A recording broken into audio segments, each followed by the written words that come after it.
Yeah, we're looking okay. We're good. We've had no problems from the Hibernian game, so we go in as we were. It's a cup tie, but it's trying to win this trophy. So, do you anticipate making many changes at all, or trying to freshen it up? Listen, if we feel as if it's necessary to freshen it up, we always look to do that, irrespective of the fixture or the competition. If someone's looking tired or we want to change something tactically, we always look into that, but there won't be wholesale changes because it's a cup game. It's a cup we want to try and go all the way in. It's an important game for us, so we'll certainly be picking a strong team. They were pretty awkward customers when you played them earlier on in the season. Of course, Lewis Smith got put them in the lead. I mean, they've proved that they're pretty good on their own patch, so it's going to be quite a difficult assignment, isn't it? Yeah, it is. They're very effective on the pitch. They've got a good coach, and they've got players that if you don't defend against them properly, they can hurt you. So we're expecting a tough competition. Every time we've gone there, they've tried to stay in the game for as long as they can. We've had to finish them off late on in the game.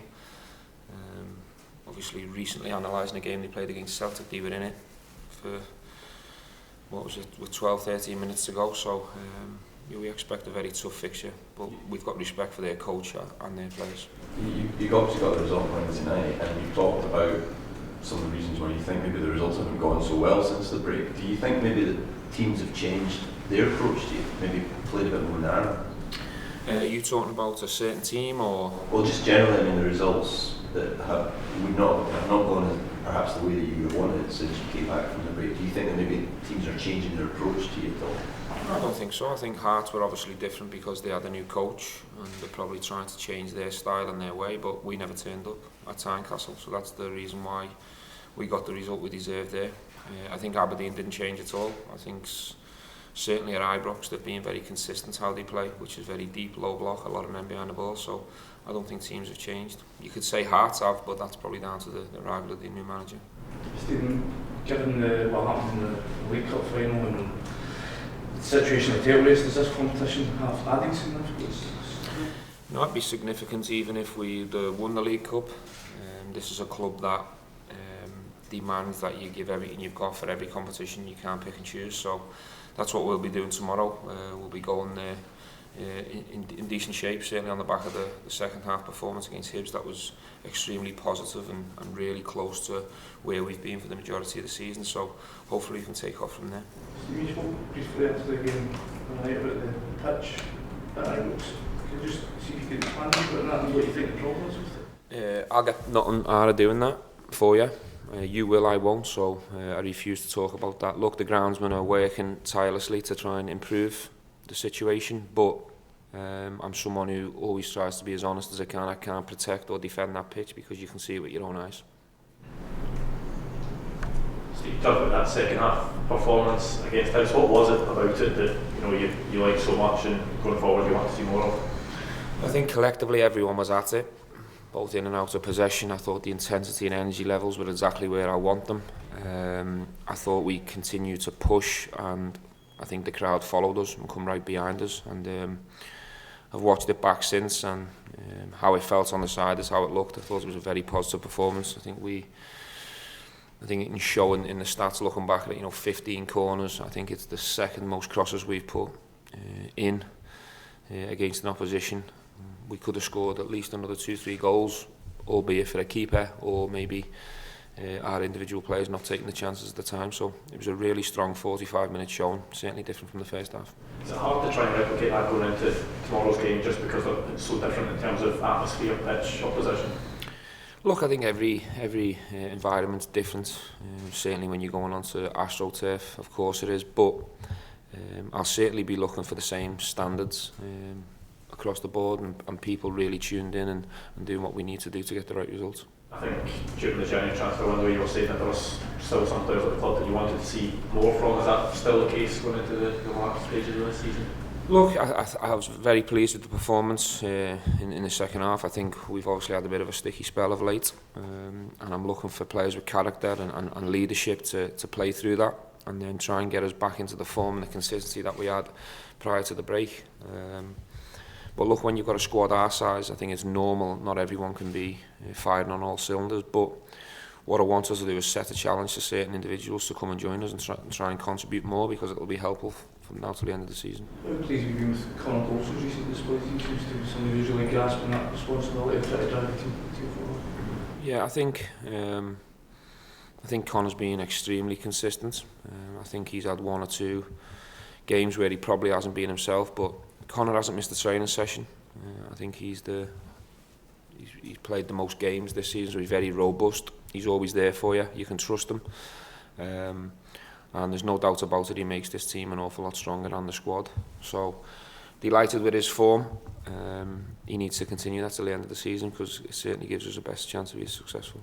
Do you get a sense that he perhaps doesn't get the audits that he deserves in the way that he performs so consistently with the team? Yeah, it's not something I've looked at. I've not something I've spoke to Conor about. Conor's quite a humble guy. I don't think he plays for plaudits. I think he's someone who still feels a bit frustrated with the amount of football he's missed during his career for obviously health reasons, and also being a squad player at Brighton. So I get the impression every single day Conor's making up for lost time, and at his age he wants to basically enjoy every single day of his career. He's really enjoying being one of the leaders in the team and being one of the important players. He's certainly thriving off that. When in terms of Giannis, he said not to expect too much from too soon, but I suppose he sort of... Yeah, he hasn't helped me there, has he? Listen, it was a fantastic finish. I think looking back at the game, you can see him coming to terms with the physicality up here in Scotland and getting used to the speed and the pace in the first half, but he grew and grew as the game went on. What I was impressed the most about him is, even when we were 1-0 down, even at 1-1 and the crowd was a little bit edgy, he had the bravery and the character to go and receive in any situation, and it was him that was pushing to be the difference. And I asked that of him and some other individuals at half time, and I certainly got the response I was after. But I'm sure people are going to get carried away now because he scored a winner on his first start, but he still will take time to adapt to all the different venues and environments and teams we come up against, but he's certainly a talent. You seem to take a couple of dunce at times throughout the first half especially. Do you think that's going to be the thing he's going to have to adjust to most here, is the way, the physical style, I suppose, the way the game's allowed to sort of go over the score? I think it will be slightly different to the league that he's played in. I think the Belgium league is slightly more technical, if you like, and less aggressive than Scotland, but it is what it is. You know, he was aware of it before he come. He's actually got a better build than he actually probably looks on the eye. He's a really strong lad, looks after himself really well, so he'll be fine. You know, he kept getting back up, and that's the impressive thing about it, that other people in that situation might have maybe gone missing, but he certainly never. He stood up, rolled his sleeves up and got on with it. When you do win a game like that as well, with a moment like that, that can really prove to be a catalyst for all the fans and all the players in the team.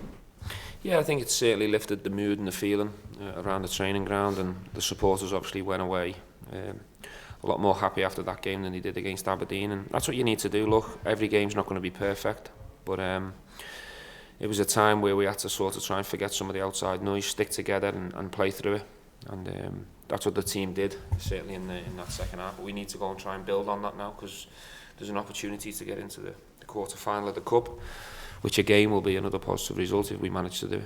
Is that what pleases you most, that when you're in a bit of a tricky situation, does that show the sort of mental of the players the most when you can get through in a game like that? I think you learn more about the players when you go through maybe a patch or a period like that, or you have some of the games that, you know, we've had a lot of games here where you win 2, 3, 4, 5-0 and it's quite comfortable and people come in and contribute, but I'm looking for players that, when it's tough and backs against the wall and you're in a difficult moment, that people roll their sleeves up and stand up and be counted. They're the types of players I want to be around. And any updates on Ryan Jack? Is he close to returning? He is close, but Hamilton's just a little bit too soon. Is he expected in training anytime soon? All being well, there's a possibility he could be in training on Monday, all being well. How frustrating was it to be missing for those few weeks? It was obviously we had a good week's training away, and then to get the setback when we came back, it was on my half really disappointing. It's been one of those really frustrating ones when you've got to be flying from the second half of the season, you break down with a small injury and the team sort of struggles as well. It must be hard to watch on the sideline. Yeah, it was. Obviously we only had really one number 9 as well, so it was just relying on Jermaine at the time. Well, Fred had been out, so it was an opportunity for myself. So it was obviously disappointing, but I'm back now in good health. Do you feel like the mood's lifted a wee bit, the pressure perhaps come off a wee bit with the result on Wednesday? You could see the second half of the response we showed. Getting the goal just before half time as well was important, and you can see in the second half performance, and we deserved the win in the end. You talked about missing out over the last few weeks. You hoping that tomorrow's a chance to sort of make up for lost time if you get the chance? Every game's an opportunity, and if you get asked to start or come off the bench, it's just there to go and take a opportunity. You are one of the sort of newer ones of the group, but do you sense that sort of hunger and maybe desperation from the players that really want to win a trophy? No, absolutely. Obviously, we had the disappointment in the last final. It just shows in cup games it doesn't matter how you play. It's just all about getting the win, and that's what we'll look to do tomorrow. Is there an added pressure when it comes to sort of knockout games, or because every game is so big in terms of the title race that it just becomes another game? There's pressure on you every day at this club, so it's just another game that we need to get through.